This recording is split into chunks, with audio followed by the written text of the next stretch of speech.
Create squad. Join lobby. Activate yellow finger thingy. Something something link party. Spam click join and hope to God you don't get an error. Modern games have terrible online co-op. Whoa, look at this guy. Clyde's being all controversial again. But it's kinda true.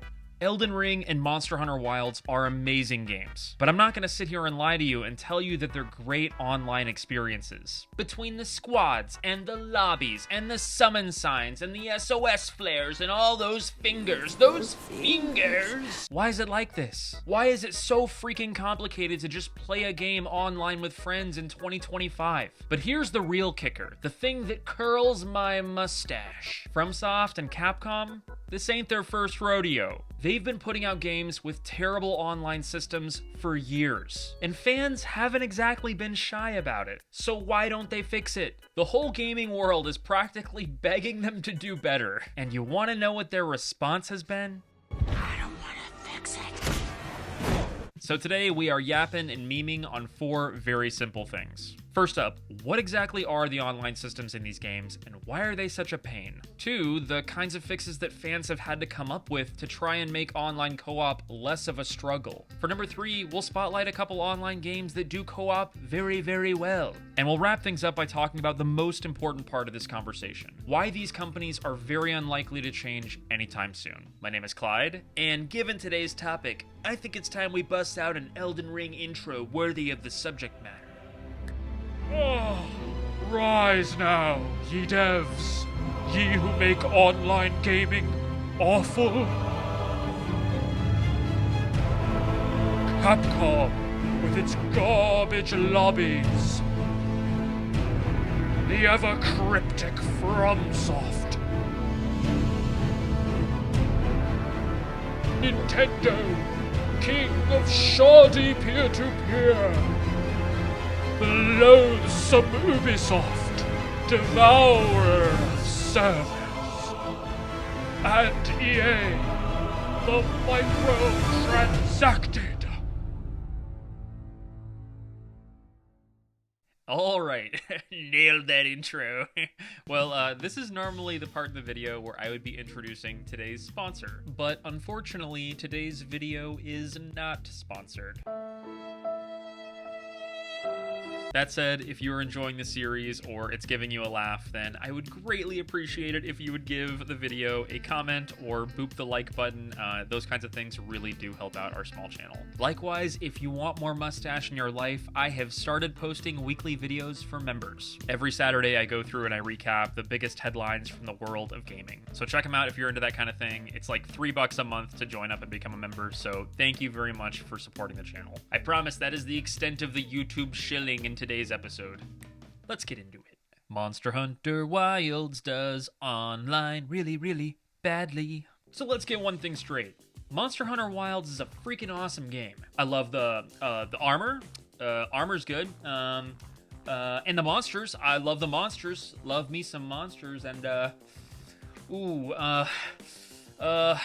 okay, Gemma's a hottie. But setting aside the fandom's thirst for a moment, the game's actually pretty good. My Oonga Boonga brain is happy, and I've already logged dozens of hours customizing my character and my armor and my chocobo. But let's not beat around the bush. The online system in the game is awful, and doing something as simple as playing the game with your friends is way more complicated than it needs to be, especially if you're trying to actually play the story missions together. Not only did the developers load up their online system with a bunch of unhelpful terms, but they do next to nothing to actually teach players how these systems are supposed to work, which leads to hundreds of questions online from players asking simple questions like, how can I join up with my friend? Can my buddy and I do the story together? And why is my big brother always AFK in front of Gemma?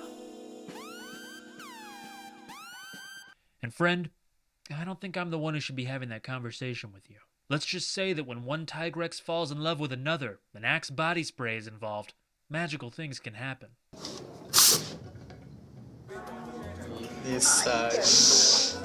Bow, chicka, bow, wow. Chicka, bow, bow, wow.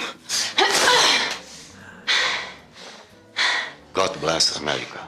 Y'all, 2000s commercials were freaking crazy. Anyway, the only wild thing about Monster Hunter's online play is that it's been this way for a long time. Monster Hunter World had the exact same cruddy lobby system that Wilds does, and yeah, players told them it sucked back in the day. But did they listen?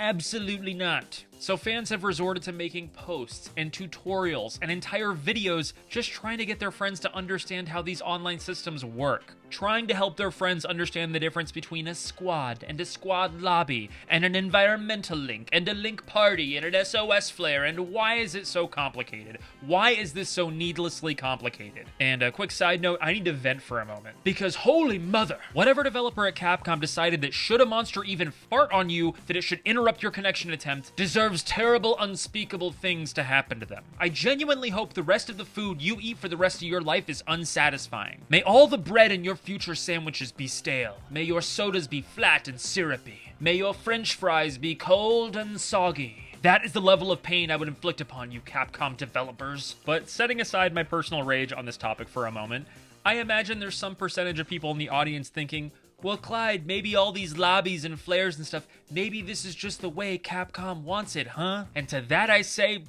I don't believe you. And I don't believe you because Capcom themselves have done better in the past. Look at how they handled the matchmaking in Monster Hunter Rise. Yes, it was a different development team, and the scale of the game was much smaller. But we've got to acknowledge the network connectivity in Rise is way more straightforward for players than what's going on in World and Wilds. Nobody, not even the folks at Capcom, likes seeing hundreds of posts of gamers being confused about basic functionality. Threads of Gemma hammering away making monster parts, that's good for Capcom and Monster Hunter PR. But countless threads of people asking dumb questions over and over again because the game is too lazy to explain it, that is not good for PR. But hey, I can't be too mad at Capcom here because they're in good company. And that's because Elden Ring's online play is just as bad.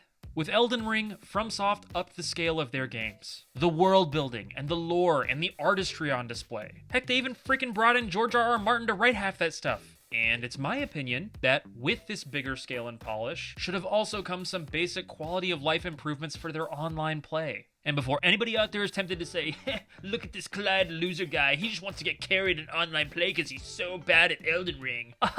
No. I'll have you know that Melania only took me 845 attempts on my sanity, so I think I'm pretty good. But seriously, one of the most common objections I see to having more straightforward co-op in Elden Ring is people saying like it would somehow compromise the experience of what FromSoft was going for. And look, I'm sorry, but I think that's BS. And the reason I think it's BS is because you can basically play the whole game co-op right now. Only that with FromSoft systems, if you actually want to do that, you've basically got to play through every piece of content twice. One for your progression and one for your friend's progression. And look, let's be real about it, right? Like, this is all because FromSoft was too lazy to implement shared progression even though their players were begging for it. And really, I get wanting to tell a story with lore. I really do. But the actual experience of playing FromSoft's games online just sucks. Think about how they handled the online in their latest Armored Core game, Fires of Rubicon. The concept is simple. You make cool robot, you blow up other cool robot, everybody happy, blown up robots. You would think in a game with online PvP that the bare minimum would be matchmaking, but not in FromSoft's world. No, if you want to do that, you gotta join a lobby. Just one more hurdle for you to jump over. Look, I dunk on Nintendo for a lot of things. I think I've made like 10 videos on Nintendo at this point, dunking on their bad anti-consumer BS. But the one thing you can't say about Nintendo's online experience is that it's confusing. It's not. It's actually really simple. It might be laggy, peer-to-peer garbage, but at least it's easy to play with friends. The sheer language in Elden Ring makes these systems even more confusing than they need to be. And it's not surprising to me that most people who play Elden Ring, even people that would want to play online, don't want to interact with these items because they're confusing. I don't blame players for not wanting to get entrenched in all this BS. Let's put it another way. There is a mod out there called Seamless Co-op for Elden Ring. This mod has been downloaded millions of times, literally by millions of players that were so frustrated with all this BS, they said, screw that, I would rather just download a third-party mod so I can actually have a fun, simple experience playing with my friends online. And meanwhile, FromSoft's in the background like, yeah, this is totally cool. Look, we're gonna keep doing lobbies. And here in a minute, we're gonna talk about why we see companies like really dig in their heels and refuse to actually change on this front, particularly Japanese developers, but we'll get to that in a second. But let's switch gears for a second and talk about some games that have done online co-op really well. Games with great online co-op. Here's a couple games off the top of my head that have a great online experience. Divinity Original Sin 2, A Way Out, It Takes Two, Borderlands 3, Deep Rock Galactic, Helldivers 2. And this is to say nothing of all the other online party games that absolutely crush it in this space. Games like Fall Guys and Rocket League, and countless shooters that just make it easy to hop in and play with your friends. Even a game like Halo 3, which came out 20 years ago, had 4-player co-op via Xbox Live. And please, don't get me wrong, I'm not saying that every single one of these games does online absolutely perfectly. Loads of them, heck, even Baldur's Gate 3 still lacks crossplay to this day. But my point is that at least for these games, the act of playing with your friends is relatively straightforward. They don't involve you activating a finger or clicking on summoning signs or joining up a squad. Let's look at one game as an example, a game that has a ton of personal player data to keep track of, and I'm talking about Stardew Valley. On its surface, this game has a ton of stuff to keep track of for every single player. Relationship systems, stats, inventories, kills, quest progression, all this stuff. And yet, despite all of those variables, the game makes it incredibly easy to simply play with your friends. It is literally as simple as clicking the big button that says co-op on the start screen. And yes, I know, before anybody gets their pitchfork out and they go, well, Clyde, it's not fair, you're comparing an indie darling like Stardew Valley with a AAA game like Monster Hunter Wilds or Elden Ring. Isn't that like apples and oranges? And yeah, that's kind of my point. These studios have buckets of money behind them. They have literally the best talent, the best gaming network talent in the entire industry at their fingertips. And they're getting dunked on by an indie dev? Simplicity in co-op should be the goal. Allowing players to enjoy the game together with as little friction as possible. That should be the ideal state. And I say this because as it is right now, it genuinely feels like Capcom and FromSoft, they can't decide if they want full co-op or not. They kind of do, like they kind of want players to be able to join up and help each other with like main story quests, but they make it frustrating and obnoxious. Just freaking pick a side. Either make online co-op a core part of the game and make it simple and straightforward for players to engage in, or don't. Don't make players dance with hours and hours of errors because you're too lazy to implement a decent structure. No one likes this experience, and yes, I believe you can do better. But I don't think they're gonna. And let me explain why. Why won't they change? Let's get one thing straight. Japanese companies are very, very rigid. They are built on a pile of processes and structure and order. And changing that system is not an easy thing to do. And if you're sitting there like, well, geez, Clyde, you sure are painting with a broad brush, huh? What do you know about Japanese companies? What do you know about Japanese society? Well, my dudes, it is at this point where I tell you I lived in Japan for 3.5 years working for Japanese companies. I have had my fair share of difficult bosses and running my Western mindset into a brick wall again and again and again. But if you haven't actually been to Japan or spent any amount of time there, it's hard to fully wrap your head around like just how much that society values structure and law and order. And I say all this because the users, the players in the gaming industry are among the most vocal for any market in the world. We are not afraid to let companies know when they're doing something wrong. But more often than not, when it comes to Japanese developers, that feedback falls on deaf ears. Japanese companies do not often kowtow to the angry mob, even when the mob is right. Think of all the times Nintendo got flogged for nasty headlines. How often did they change their tune? Doesn't happen very often. My point is that for Japanese companies, it is not built into their structure to reflect or adjust or course correct in this type of way. And look, obviously I am not qualified to speak on this with any authority. I am just a guy in a basement that happened to live in Japan for a couple years. But my point is that Capcom and FromSoft have been getting this network feedback for many, many years, and they haven't changed. And I don't think it's because they hate their fans or they want their fans to have a terrible online experience. I just think their companies aren't really built to be that dynamic or to take outside feedback that well. I think it's wild and honestly a little bit sad that even though the entire gaming world has told them, yo, we don't like fingers, we don't like summon signs, we don't like flares, they're probably not going to change. And I think it's very, very likely the next Monster Hunter game, the next Dark Souls game, so on and so forth, will continue to have awkward, lobby-based jank going on. And that's just the way it's got to be because companies are not your friend.